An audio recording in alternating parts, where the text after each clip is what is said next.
It's time to kick things off on Rip and Riff with my Rip N Rant. Thanks, Dave.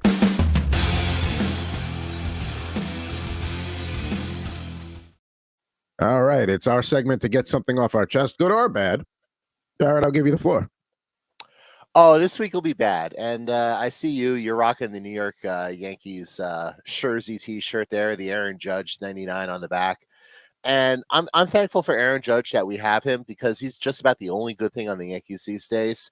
The Yankees are an unwatchable mess right now. They have played absolutely dreadful baseball over the last month. This has basically been a carbon copy, cut and paste repeat of 2 years ago when they got off to that hot start in the first half of the season, and then they just like sputtered throughout the rest of the season, played sub 500 ball, made the playoffs, but were an easy out, and just they were not legitimate World Series title contenders. And the worst part about the Yankees is I felt like this year was different only because like I didn't say anything like the first like 10 weeks or so when they got off to that hot start and they were winning every series just because like vibes are good and like they're playing well. The pitching is just out of their mind, and now it turns out that that pitching was totally unsustainable. It's like no wonder the team has regressed as much as they have. But it's not just that; like they're not hitting outside of Judge and Soto. They're really not hitting. Volpe just got moved down the lineup. I know they've had little spurts here and there with like Ben Rice having 3 home runs the other day, but the one bright spot of the weekend. Right, but like for the most part, like the team is just a dreadful watch, and you have guys who are injured. You have guys who don't hustle, and I always think the hustle thing's a little overrated, only because like only bad things happen when you hustle. Like you get hurt, you pull a hammy, stuff like that. Like Gleyber Torres, who's been notorious for not hustling in the past, like legged out a ground ball the other day for a base hit, and he got hurt. So like, see what happens when I try. Exactly. So the lesson is never try.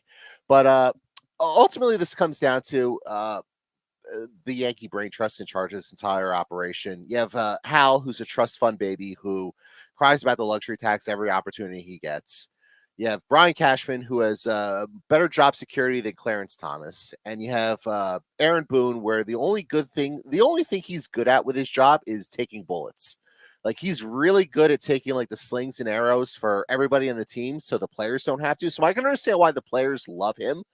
But in terms of being an actual in-game manager, I don't know what he actually does. Like, you even go like to last night, you leave Luis Hill in for that 7th inning. He gives up the home run to Devers for Boston to go up 1-0. They eventually go on and win the game. And it's like, yeah, I know Luis Hill's dealing, but it's also his first good start out of the last 4. And you also wonder, like, is he making that decision, or is that somebody in the front office like yelling at him in the tunnel? Be like, hey, you got to get Luis Hill out of there or you got to leave him in because his spin rate is X, Y, and Z. It's just they're never going to win another World Series as long as this Hal Cashman Boone Cerberus is running the team, and I think I've just come to accept that.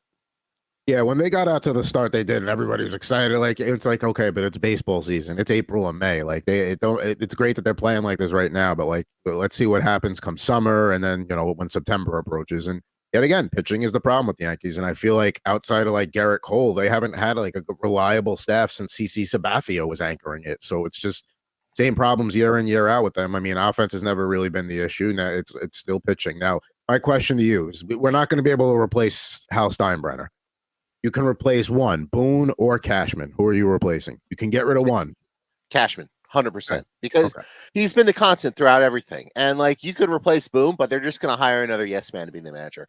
No, if it were me and they allowed me free autonomy to do anything with the Yankees, I would offer Andrew Friedman the bag, like from the Dodgers. Just offer him $100 million salary. Come on over and turn the Yankees around. Do what you did with the Dodgers. I mean, if he could do it with the Dodgers, I mean, if the Yankees are one of the most biggest pressure cookers in baseball, the Dodgers are up there too. Yeah. But yeah, I mean, it's just frustrating, and like I get these are Yankee problems, these are first world problems, and like, you have Hal throwing out these quotes in the media. It's like, yeah, we might have to dial back the payroll and like that sort of stuff. Like, that might be acceptable in like a city like Cincinnati or Milwaukee or Texas, scaling it back, or Oakland, or Oakland can't scale it back much further. no, that's not acceptable here. Yeah, no, I mean, and that's the complaint that Mets fans had forever is like when you have New York in front of your name, you can't complain about money because if you're rich enough to own the team in New York, then you're rich enough to do something about it. So yeah, it's frustrating because I mean, the Red Sox are nipping right there. Baltimore is certainly not going away. So I mean, the Yankees might be looking at a wild card, scenario again. Right, and Baltimore is going to be good for many, many years because Baltimore did the one thing the Yankees will never do in this lifetime. They committed to a full they bottomed out and they committed to a full rebuild and tank.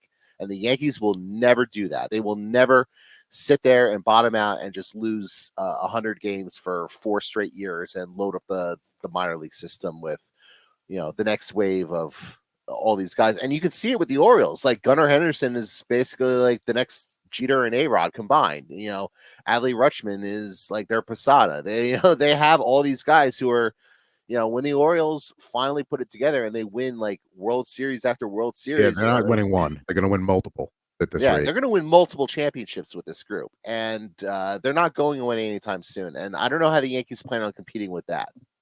I don't want to go too much further here. And I'm not in New York anymore. I moved out of there in 2016, but I grew up in New York. And one thing that we're always fed is, a New York fan base will never tolerate a rebuild. That's bullshit. If you're upfront about it, if like what the Rangers did, after their 2014 Cup run, when they basically wrote a letter to the fans saying, "Hey, we're going to trade some faces that may be your favorites, but this is part of." Now, granted, they signed Panarin like a couple of years later and kind of abandoned that full blown rebuild, but. Ranger fans, like as much as they didn't want to see the Zuccarellos of the world get traded and stuff like that, they were upfront about it and they said, "Hey, we had our run. We got to the Cup Finals in 2014. A certain team across the river stopped us in 2012 from getting there a couple of years before that. Like we've had our run. It's time to do this the right way." If you look around the NHL, Edmonton bottomed out forever. They got all those first round picks finally panned out for them, but like it just.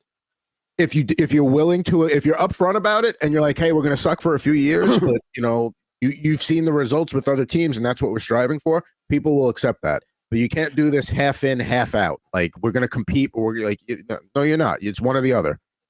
Right. Right now, all they're doing is just wasting Judge and Garrett Cole's primes. And you bring up the Rangers parallel, and the one thing I will bring up with that is the one thing that the Yankees and the Rangers both have in their respective sports is the built-in advantage of players will always want to come play for you, like no matter where you are in like you're necessarily in your timeline. Yeah, so like the Rangers were rebuilding. That didn't stop Artemi Panarin from taking less money to go to the Rangers as opposed to the Islanders or the Florida Panthers. The Rangers were rebuilding, but that didn't stop like Adam Fox, who grew up in New Rochelle, to be like, "I only want to play for this team, and you better trade me, otherwise I'm just going to sign there in a couple of years and leave you with absolutely nothing." So.